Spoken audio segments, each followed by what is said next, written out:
सांगितलं गेलं की परमेश्वराच्या चरणस्पर्शाने पवित्र झालेली जी ठिकाणं आहेत ती चरणांकित स्थानं आहेत.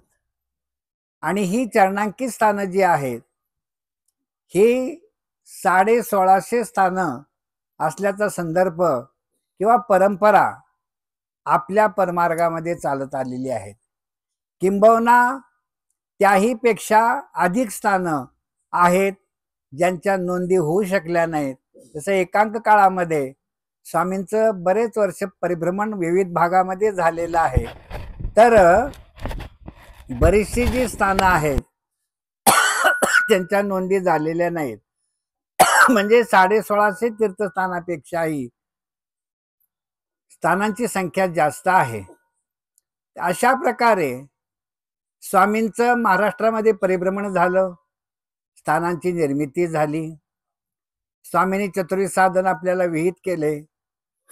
त्यानंतर श्री गोविंद प्रभू, श्री चक्रपाणी अवतार, दत्तात्रय प्रभू आणि श्रीकृष्ण चक्रवर्ती या 5 अवतारांची स्थानं काय झाली, निर्माण झाली.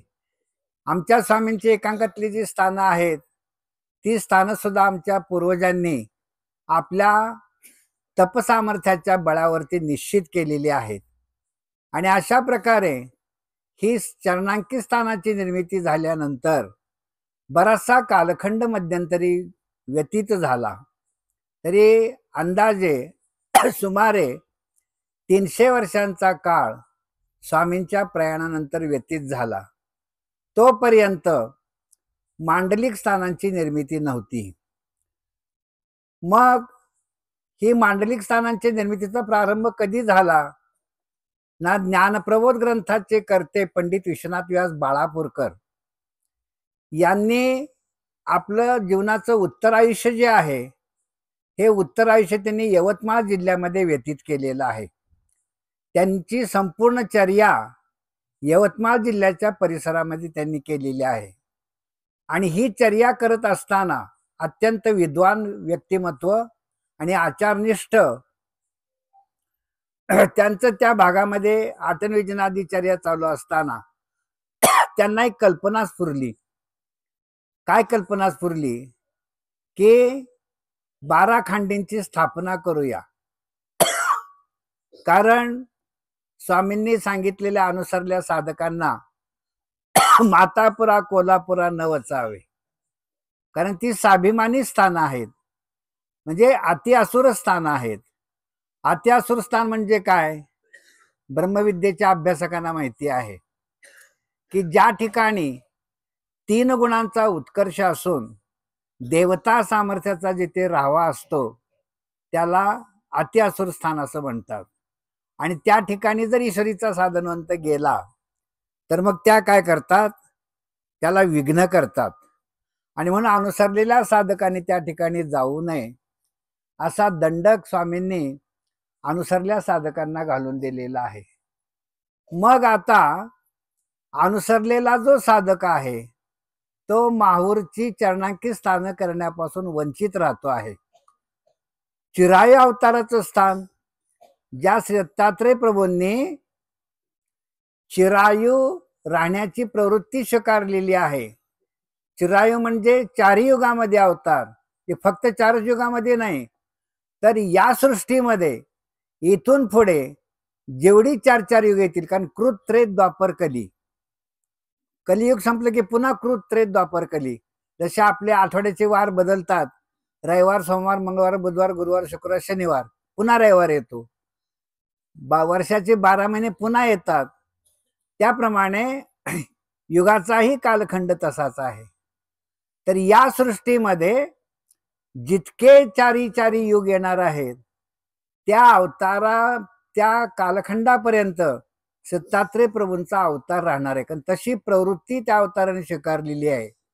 परमेश्वर ज्याला अवतार धारण करतात त्याला उद्धरणाचं जे कार्य करायचं आहे, कशा पद्धतीनं करायचं आहे, कोटपर्यंत करायचं आहे, याचं सगळा आराखडा तयार करून मग ते अवतार धारण करत असतात.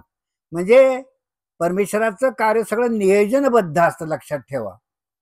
श्री दत्तात्रय प्रभूंनी चिरायू अवतार कार्य करण्याची प्रवृत्ती स्वीकारलेली आहे. आणि म्हणून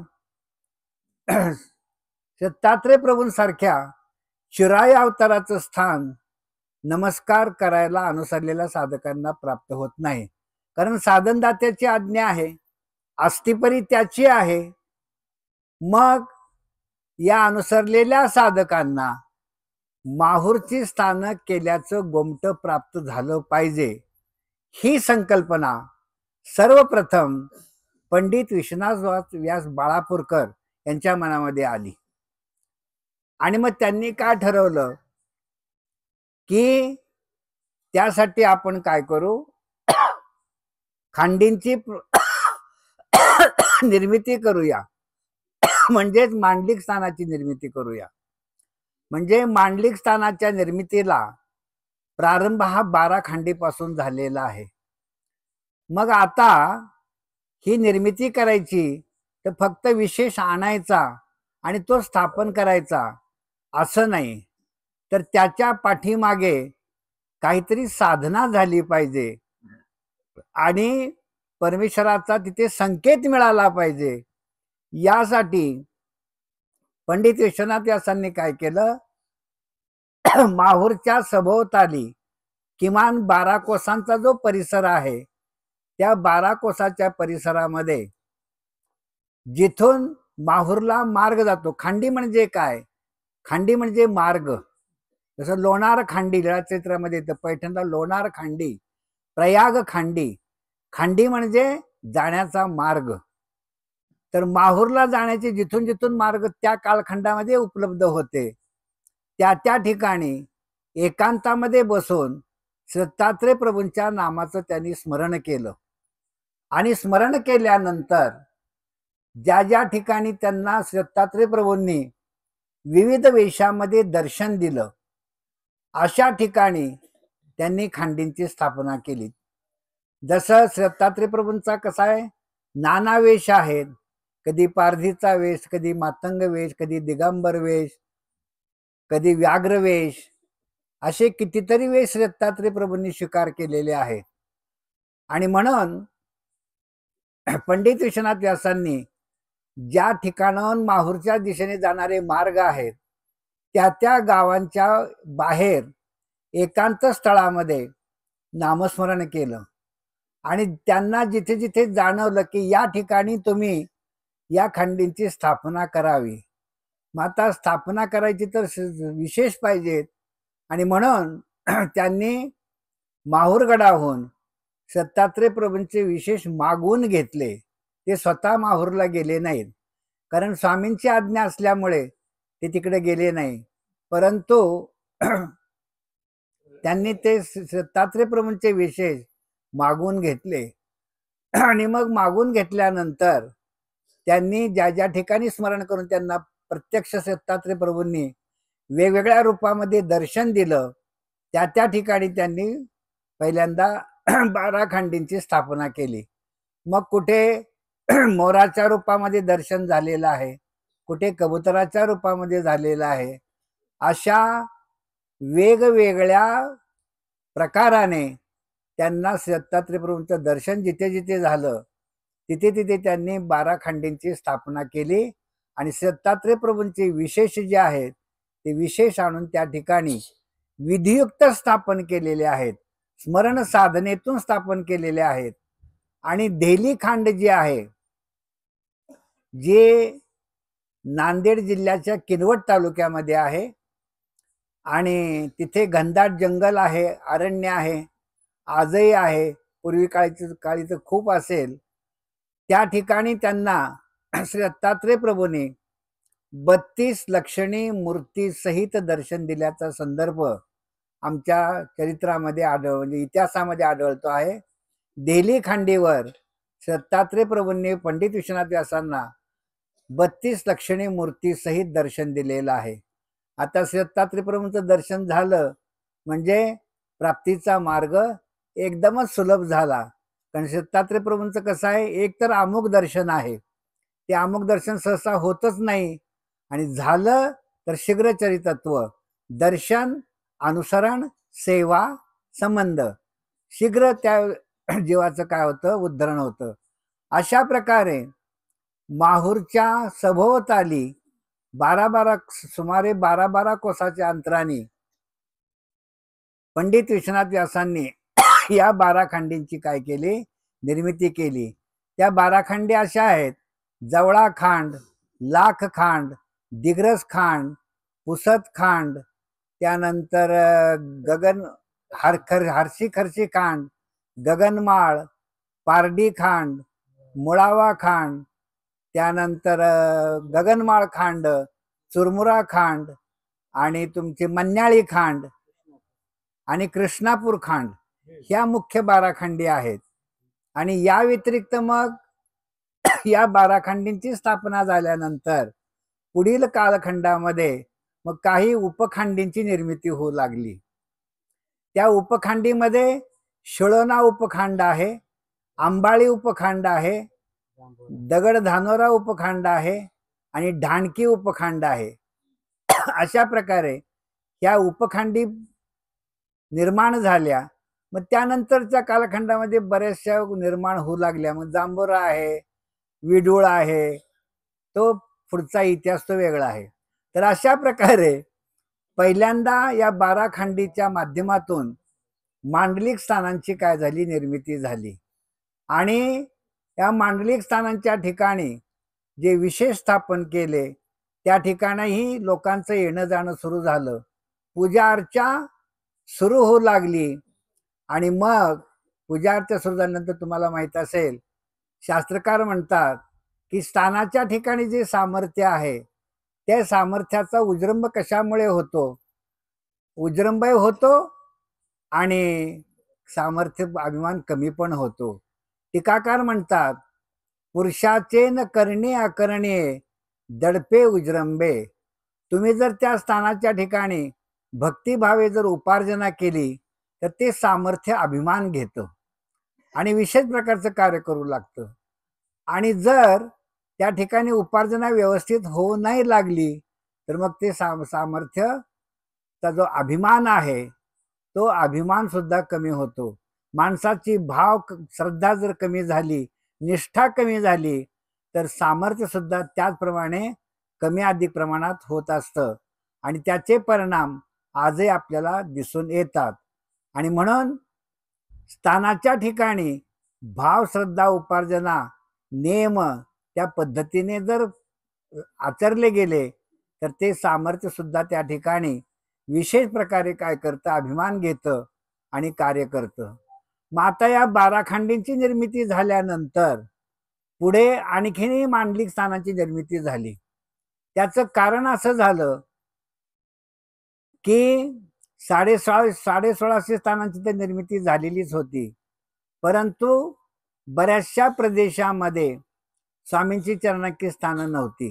जसा धुळे नंदुरबार जिल्हा आहे, पुणे जिल्हा आहे, अशा काही भागांमध्ये मांडलिक स्थानांची निर्मिती करणं गरजेचं त्यावेळच्या साधकांना वाटलं की प्रत्येक माणूस चरणांकित स्थळापर्यंत नेहमी पोचू शकत नाही आणि म्हणून त्याच्या उपासनेसाठी, त्याची श्रद्धा समर्पित करण्यासाठी एखादं ठिकाण असावं.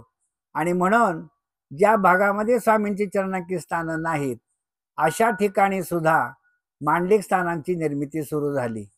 आता या स्थानांच्या निर्मितीमध्ये सुद्धा काही इतिहास सांगितले जातात.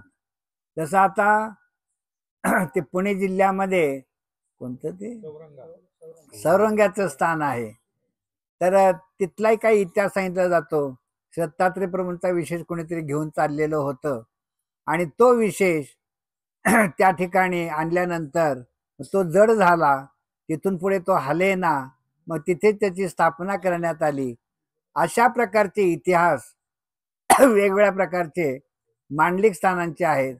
किंवा रिद्धपूर जवळ, चांदूर बाजार जवळ आखतवाडा आहे, शिरसगाव बंड आहे, त्या ठिकाणी गोविंद प्रभूंचं रांजणेश्वर म्हणून ठिकाण आहे, आखतवाड्याला नांद आहे. आता ही मांडलिक स्थानं कशी तयार झाली ना, टिकोपाध्याच्या आवारामध्ये श्रीप्रभू बाबांचं वास्तव्य असताना त्या ठिकाणी जो रांजण होता तो पाषाणाचा होता. तर तो पाषाणाचा रांजण कोणीतरी मुस्लिम बादशाह अचलपूरला घेऊन जात असताना त्या अक्षरसगाव बंडपशी आल्यानंतर त्याचे म्हणे 2 विभाग झाले. आणि 2 विभाग झाल्यानंतर मग त्याचा एक विभाग जो आहे तो काही केल्या तिथून त्याचं तो उचलला जाईना, मग तो त्याच ठिकाणी स्थापन केला. खालचा जो भाग होता तो आखतवाड्यापर्यंत नेण्यामध्ये त्यांना यश आलं.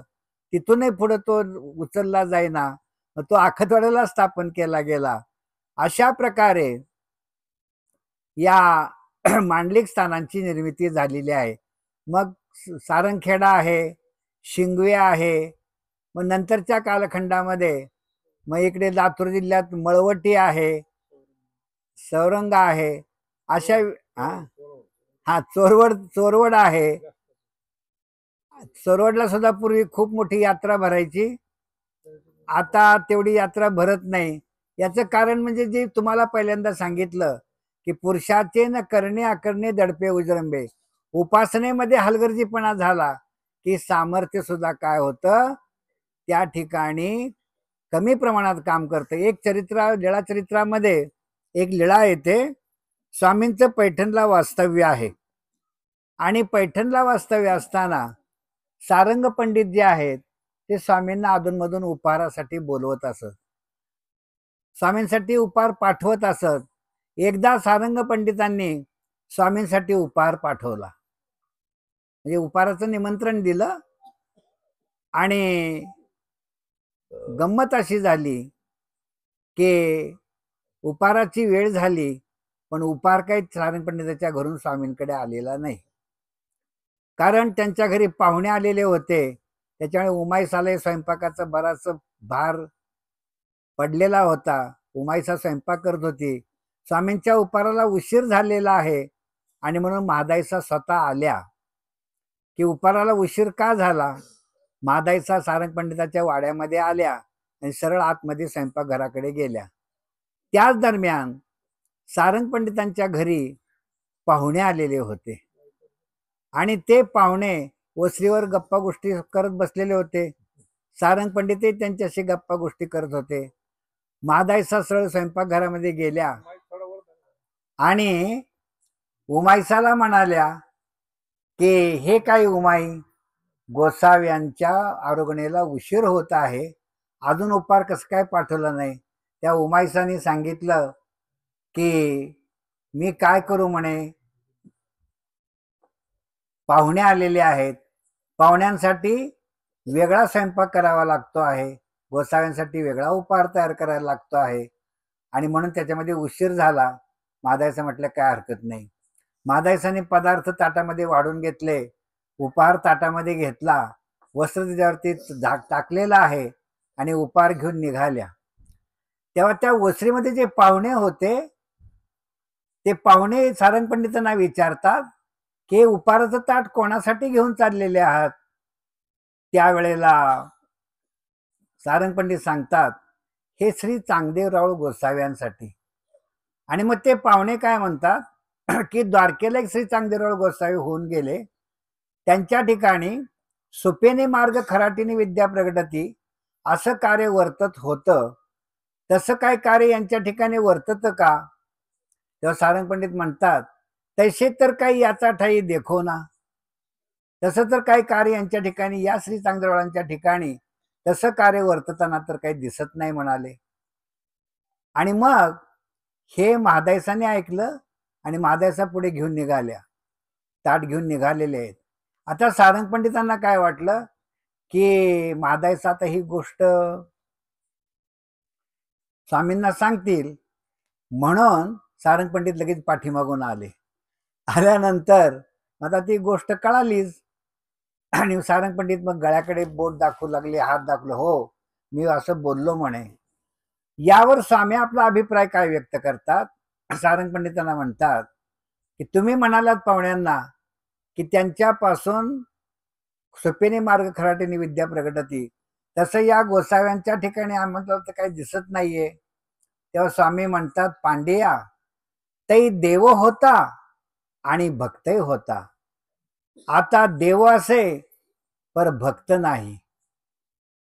असं कोण म्हणतात? स्वामी म्हणतात, पांड्या ते देव होता आणि भक्त होता.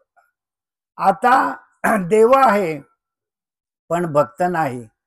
असं म्हटल्यानंतर सारंग पंडित काय म्हणतात, जे जे आम्ही असो नव्हे भक्त, आम्ही भक्त आहोत ना तुमचे. स्वामी म्हणतात, असं जर असेल, तुमच्यासारखे जर असे भक्त असतील तर देवच नाही म्हणा. मग ते तुमच्यासारखे जर भक्त असतील म्हणजे श्रद्धाहीन, तर त्यासाठी परमेश्वराचं सामर्थ्य काम करणार नाही. हे चरित्र या ठिकाणी यासाठी संदर्भाला दिलं की आपण स्थानापाशी जातो, मग ते स्थान चरणांकित असो की मांडलिक स्थान असो, त्या ठिकाणी परमेश्वराचं सामर्थ्य निक्षेपलेलं आहे. चरणांकित स्थानाच्या ठिकाणी परमेश्वराचं सामर्थ्य निक्षेपलेलं आहे. जिथे जिथे परमेश्वराचे चरण लागलेले आहेत, त्या पाषाणांना, त्या वस्तूंना, काष्टाला, वस्त्राला परमेश्वराचं संबंध झालेला आहे. तिथे परमेश्वराचं सामर्थ्य निक्षेपलेलं आहे. आणि हे सामर्थ्य सृष्टीपर्यंत त्या ठिकाणी राहणार आहे, लक्षात ठेवा. त्याची मर्यादा सृष्टीपर्यंत आहे. हे स्वामींनी भेटीच्या वडापाशी माहीमभट्टांना निरूपण केलेलं आहे. आणि म्हणून ते सामर्थ्य आहे तुमच्या उद्धारासाठी, तुमच्याच कल्याणासाठी, तुमची दुःखनिवृत्ती करून तुम्हाला सुखप्राप्ती करण्यासाठी ते सामर्थ्य आहे. पण तुमच्या निष्ठेमध्ये, श्रद्धेमध्ये, भावामध्ये, उपासनेमध्ये, क्रिया करण्यामध्ये जर कमी अधिकपणा जर झाला तर ते सामर्थ्य सुद्धा तुमच्याशी तशाच प्रकारे कार्यरत राहिले, लक्षात ठेवा. आणि म्हणून टीकाकारांनी म्हटलेलं आहे, पुरुषाचे न करणे अकरणे दडपे उजरंबे. त्याची जशी करणे म्हणजे आचरण, आकरणे म्हणजे आचरण न करणे. जसं आचरण केलं, जसं नाही केलं, त्याप्रमाणे ते सामर्थ्य तुमच्यासाठी काय करणार आहे? काम करणार आहे. आणि म्हणून मांडलिक स्थानांची सुद्धा भूमिका फार महत्वाची आहे. चरणांकित स्थानाच्या ठिकाणी जसं सामर्थ्याचं कार्य वर्ततं, तसं मांडलिक स्थानांच्या ठिकाणी सुद्धा सामर्थ्य कार्य वर्ततं. कारण मांडलिक स्थानांच्या ठिकाणी आणून स्थापन केलेले जे विशेष आहेत ते सुद्धा परमेश्वर चरणांकितच आहेत. आणि परमेश्वर चरणांकित असल्यामुळे तितक्याच ताकदीने सामर्थ्य तिथेही काम करत आहे. कारण तिथेही त्या विशेषामध्ये सुद्धा कृपाशक्तीचा निक्षेप आहे, माया शक्तीचा निक्षेप आहे. आणि म्हणून चरणांकित स्थानाच्या ठिकाणी जेवढ्या ताकदीने सामर्थ्य काम करतं, तितक्याच ताकदीने मांडलिक स्थानाच्या ठिकाणी सुद्धा कार्य होतं. आणि म्हणून मांडलिक स्थानांचं जे महत्व आहे, महात्म्य आहे, ते सुद्धा काही कमी नाहीये. आज आपण पाहतो अंबाळी ही उपखंड आहे, पण उपखंड असून सुद्धा त्या ठिकाणी उपासना विशेष प्रकारे होऊ लागली, विशेष प्रकारे उपासना होऊ लागली. त्याच्यामुळे तिथे सामर्थ्याभिमान जाज्वल्य झाला. आणि मग अंबाळी खांड म्हणजे जणू काय आता मुख्य खांड आहे असं वाटायला लागलेलं आहे. आणि म्हणून आपली उपासना किती आहे, आपली श्रद्धा किती आहे, आपली भावना किती आहे, आपलं आचरण कसं आहे, याच्यावरती त्या सगळ्या गोष्टी अवलंबून असतात. स्थानापाशी राहणारे जे साधक आहेत, स्थानापाशी राहणारे जे धरणकरू आहेत, त्यांच्या सुद्धा फार मोठ्या नियमावल्या आहेत, लक्षात ठेवा. त्या नियमावल्या पूर्वीच्या कालखंडामध्ये पालन केल्या जात असत. स्थानाचा जो परिसर आहे तिथे बोलायचं नाही, थुंकायचं नाही, व्यसन करायचं नाही, केस विंचरायचे नाही. पुन्हा धरण्याला राहिलेल्या व्यक्तींनी पदार्थांचे निग्रह करायचे. अशा विविध प्रकारचे नियम त्यांना त्या ठिकाणी दिलेले असत. आणि त्या नियमाप्रमाणे राहिल्यानंतर मग स्थानापतीला सुद्धा त्यांचा अभिमान वाटत असे की पहा, माझ्यासाठी हा एवढ्या नियमामध्ये वागतो आहे, एवढ्या अटीमध्ये वागतो आहे. कारण मांडलिक स्थानाच्या ठिकाणी सुद्धा जे चरणांकित विशेष आहेत, त्या विशेषामध्ये जे सामर्थ्य आहे ते ज्ञानरूप सामर्थ्य, लक्षात ठेवा. ज्ञानरूप सामर्थ्य म्हणजे काय? की त्या सामर्थ्याला जाणीव आहे की माझ्या इथे आलेला जो भक्त आहे तो कोण्या भावनेतून आलेला आहे, कसा वागतो आहे, काय करतो आहे, ही सगळी जाणीव त्या सामर्थ्याला असते. आपण जातो स्थानापाशी, मोठ्याने वार्तालाप करतो, ओवळे सोळे हात लावतो, कसे वागतो, कसे बसतो, कसे बोलतो, कसे दंडोत घालतो, विधी किती घडतोय, अविधी किती घडतोय, याचं भान आपण ठेवत नाही. परंतु त्याचे परिणाम सुद्धा आपल्याला भोगावे लागतात. कारण त्या ठिकाणी जी मायाशक्ती आहे तिचं कार्यच आहे ओगटे गोमटे न विसरणे, तात्कालिक फळ देणे. आणि म्हणून सहेतुक क्रियांची सुद्धा ती पूर्तता करते. परंतु स्थानाच्या ठिकाणी ज्या ओगट्या गोमट्या क्रिया घडतात त्याचे फळ ती देत असते. आणि म्हणून स्थानाच्या ठिकाणी गेल्यानंतर त्या ठिकाणचे जे नियम जसे आपण चरणांकित स्थानाच्या ठिकाणी पालन करतो तसेच नियम मांडलिक स्थानाच्या ठिकाणी सुद्धा पाळायचे असतात. कारण त्या ठिकाणी सुद्धा परमेश्वराचं ज्ञानरूप सामर्थ्य आहे. ज्ञानरूप सामर्थ्य म्हणजे काय? त्या सामर्थ्याला जाणीव आहे. तुम्ही कोण्या हेतूने तिथे गेलात, कशासाठी गेलात, काय करत आहात, हे जाणीव त्या सामर्थ्याला आहे. अशा सामर्थ्याला ज्ञानरूप सामर्थ्य असं म्हणतात. आणि हे ज्ञानरूप सामर्थ्य परमेश्वर चरणांकित स्थानाच्या ठिकाणीच असतं किंवा परमेश्वराच्या चरणांकित विशेषाच्या ठिकाणी असतं. आणि असं म्हणून या मांडलिक स्थानांचं जे महत्व आहे ते चरणांकित स्थानाच्या बरोबरीचं आहे. आणि म्हणून जे नियम आपण चरणांकित स्थानापाशी पाळतो तेच नियम मांडलिक स्थानाच्या ठिकाणी सुद्धा पाळले पाहिजेत. तर आपल्याला त्या सामर्थ्याची प्रचिती फलश्रुती प्राप्त होईल. आणि म्हणून चरणांकित स्थानाबरोबरच मांडलिक स्थानांचं सुद्धा जे कार्य आहे, मांडलिक स्थानांचं जे सामर्थ्य आहे ते सुद्धा तसंच अद्वितीय आहे. आणि म्हणून त्याही स्थानांचं दर्शन घेणं हे औचित्यपूर्ण ठरेल. ज्या ज्या ठिकाणी जसं आपण चरणांकित स्थानांना जातो त्याप्रमाणे जिथे जिथे मांडलिक स्थान आहेत किंवा आपल्या प्रवासामध्ये तशी काही गावं येत असतील तर आवर्जून त्या ठिकाणी थांबून ते स्थान वंदन केलं पाहिजे. त्याचप्रमाणे आवर्जूनच त्या स्थानाच्या ठिकाणी गेलं पाहिजे. आता शिंगव्याचं स्थान आहे मनमाड जवळ, सौरंग्याचं स्थान आहे, सारंगखेडा आहे, अशी बरीचशी आज स्थानं आहेत मांडलिक की त्या आंध्र प्रदेशामध्ये देगाव आहे पा, तिकडे पदयात्रा गेली होती.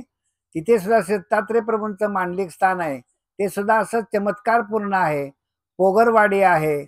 तर अशा प्रकारे या मांडलिक स्थानांचं महत्व जाणून त्याच्याही दर्शनाला जाणं आपलं कर्तव्य ठरेल.